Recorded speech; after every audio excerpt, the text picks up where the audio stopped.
गुरुदेव की जय। बंदी छोड़ कबीर परमेश्वर जी की जय। बंदी छोड़ गरीबदास जी महाराज जी की जय। स्वामी राम देवानंद जी गुरु महाराज जी की जय हो।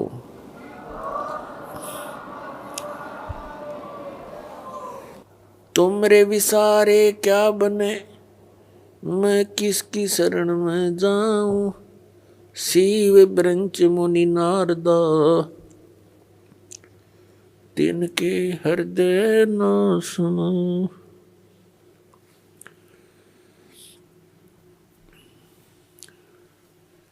परम पिता परमात्मा पूर्ण ब्रह्म सर्व सृष्टि रचनहार कबीर परमेश्वर जी की असीम कृपा से आप सभी पुण्यात्माएं सत्संग सुनने के लिए उपस्थित हुए।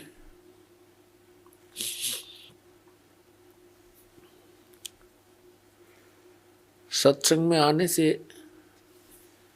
इस जीव को ज्ञान होता है, तू कौन है, यहाँ किस लिए तू ये जन्म और मर रहा है, तुझे ये मालूम नहीं अगले क्षण में क्या हो जाए। और फिर भी आप इतने निश्चिंत होकर के यहाँ बैठे हो। सत्संग में आने से इस प्राणी को ज्ञान होता है कौन से कर्म मानव के करने योग्य हैं, कौन से ना करने योग्य हैं। फिर मानव जीवन का क्या उद्देश्य है,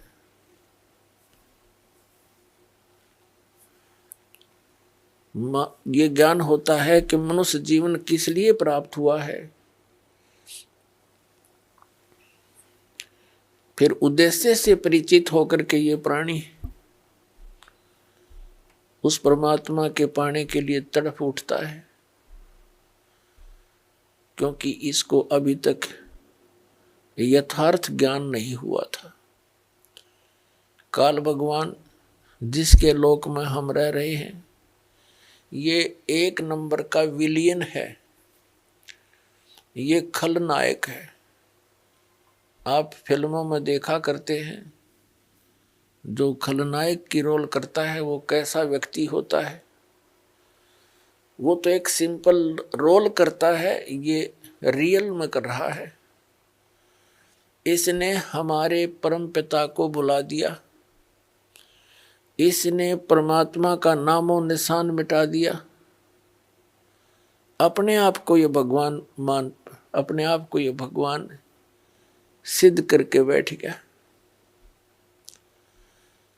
और फिर इसके काल के दूतों ने, नकली संतों ने, ज्ञानहीन प्राणियों ने श्री ब्रह्मा, श्री विष्णु, श्री शिव जी को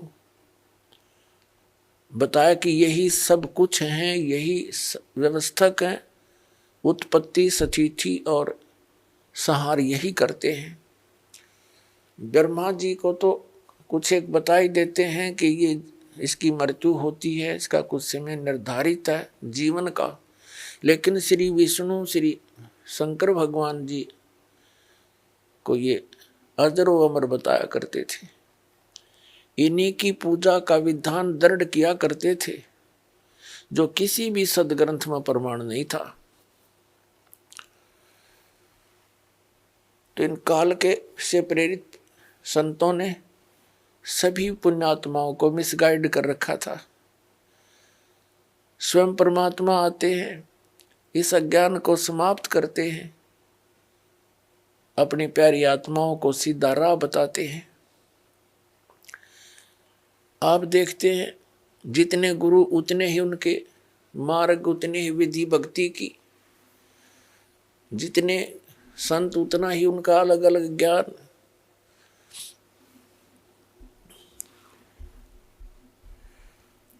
ये सारा कारण क्या है? इस काल भगवान ने सबको भ्रमित कर रखा है।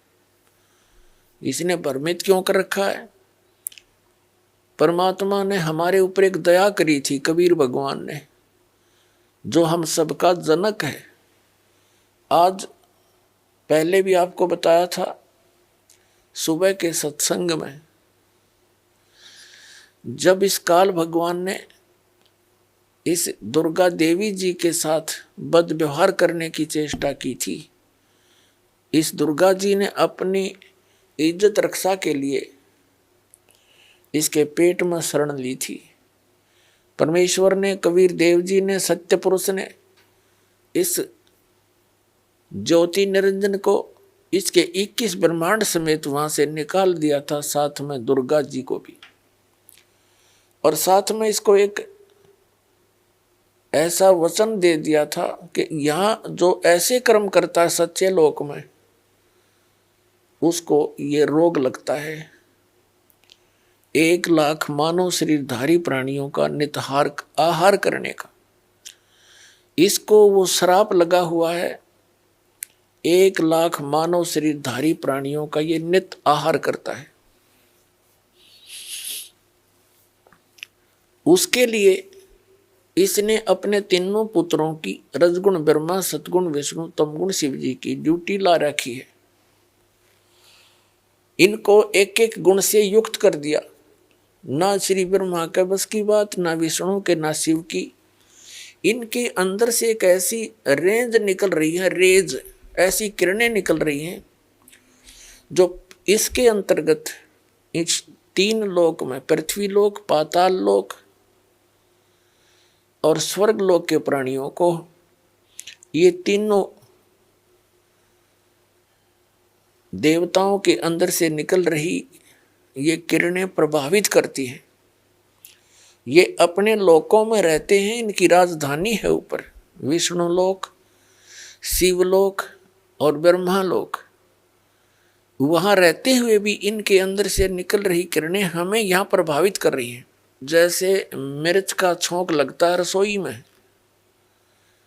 उसका प्रभाव जाकर के दिखता है दूसरे कक्षों में बैठे हुए अन्य घर के सदस्यों पर।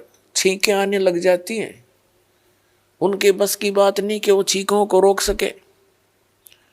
मूल वस्तु रसोई में, उससे निकली हुई उस किरण ने उस प्रभावित कर दिया जाकर तीसरे कक्ष में 50 फुट की दूरी पर बैठे सदस्य को।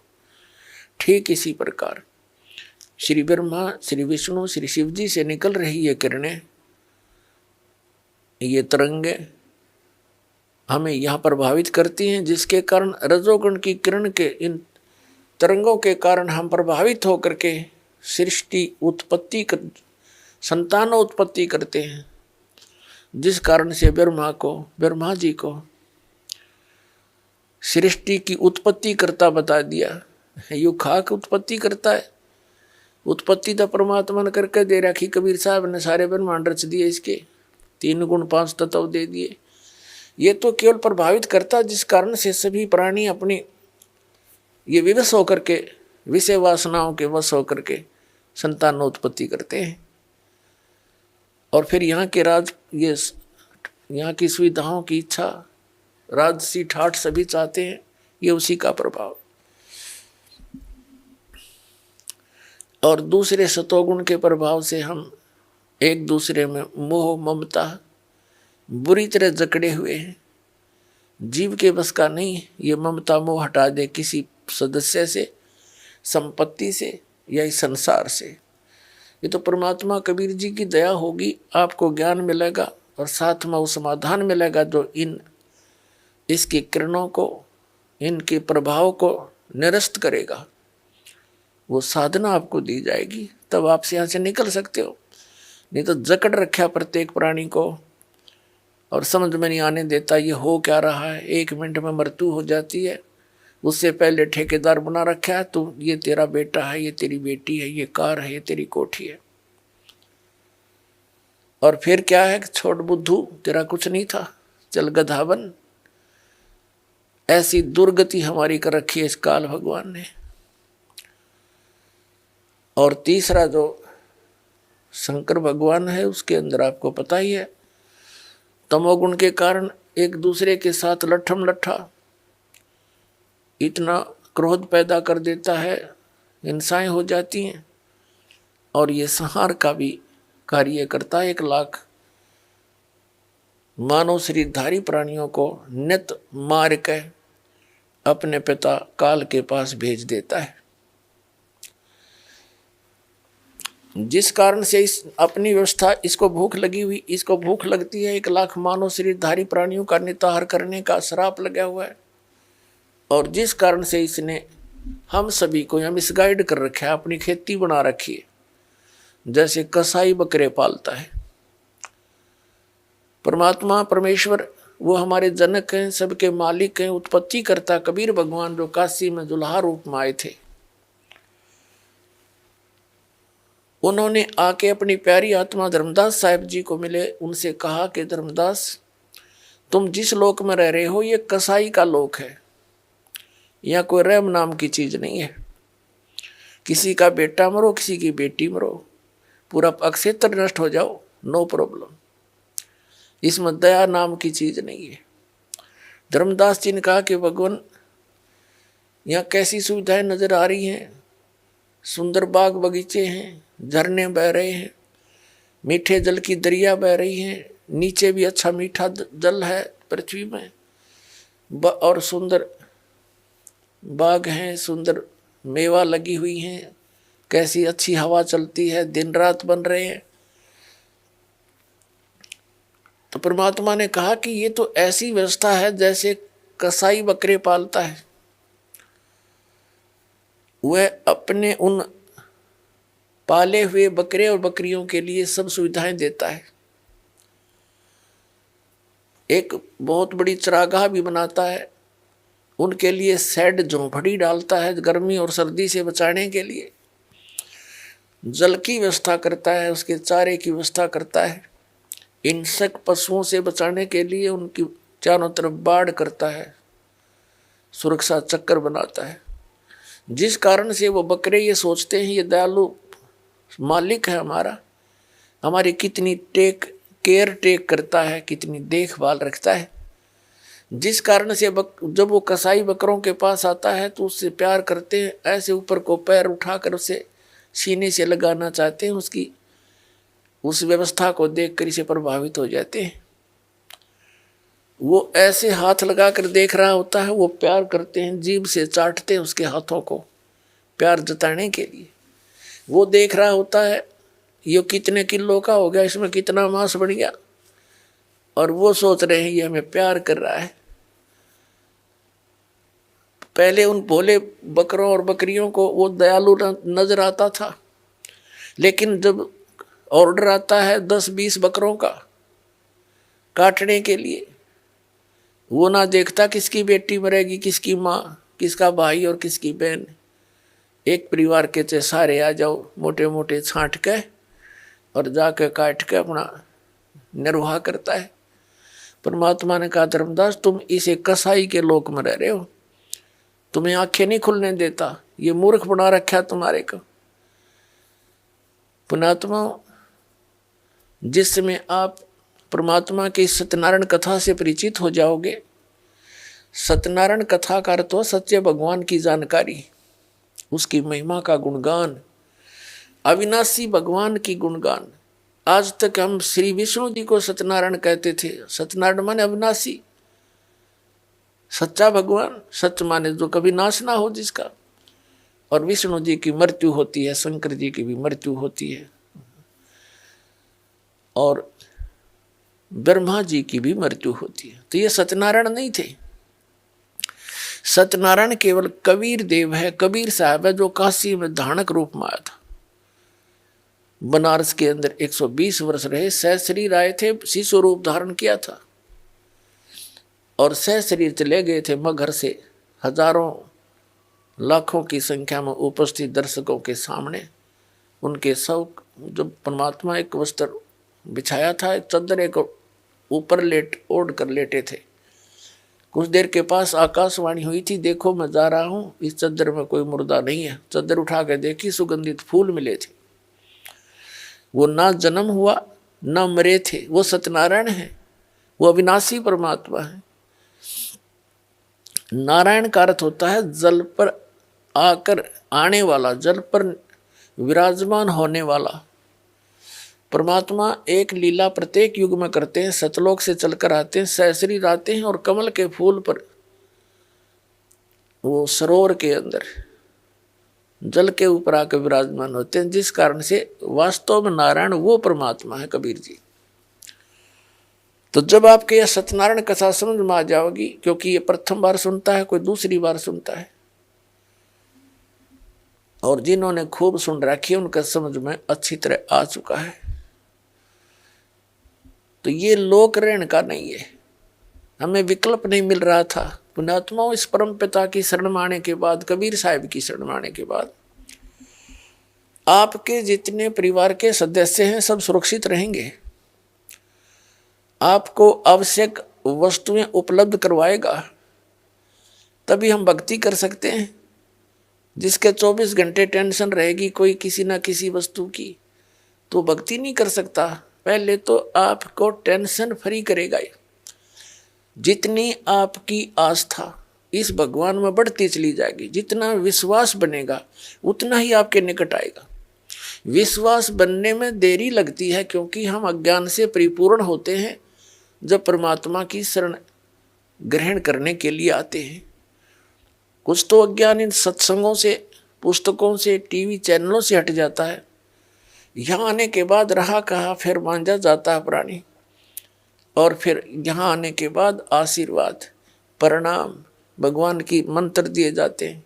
धीरे धीरे ये आत्मा इतनी निर्मल हो जाती है, प्रत्येक बात पर जो दास बोलेगा उस पर विश्वास होने लग जाएगा। अभी तक तो कुछ पर विश्वास होता है, कुछ पर अविश्वास होता है। तो इसी प्रकार परमात्मा पर हम पूर्ण विश्वास ना कर पाते, तब तक देरी रहेगी आपके सब कार्य सिद्ध होने में। और जब आपको पूर्ण विश्वास हो जाएगा, है फिर तो कहना ही क्या है।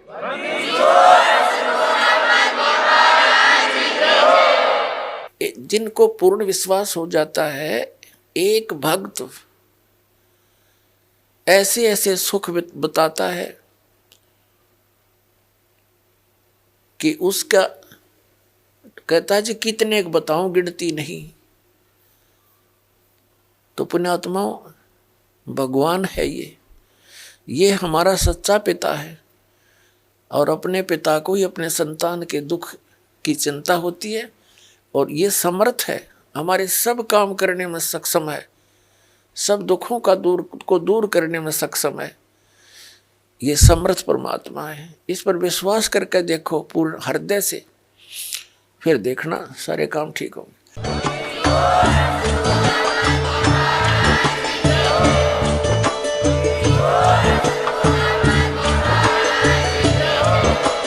आप सुन रहे थे जगत गुरु तत्वदर्शी संत रामपाल जी महाराज जी के मंगल प्रवचन। अधिक जानकारी के लिए विजिट कीजिए हमारी वेबसाइट www.jagatgururampalji.org। संत रामपाल जी महाराज जी के शुभ आशीर्वाद से पूरे विश्व भर में 500 से भी ज्यादा नाम दीक्षा केंद्र हैं, जिन पर संत रामपाल जी महाराज जी द्वारा ऑनलाइन निशुल्क नाम दीक्षा दी जा रही है। अपने नजदीकी नाम दीक्षा केंद्र का पता करने के लिए संपर्क करें 8222880541।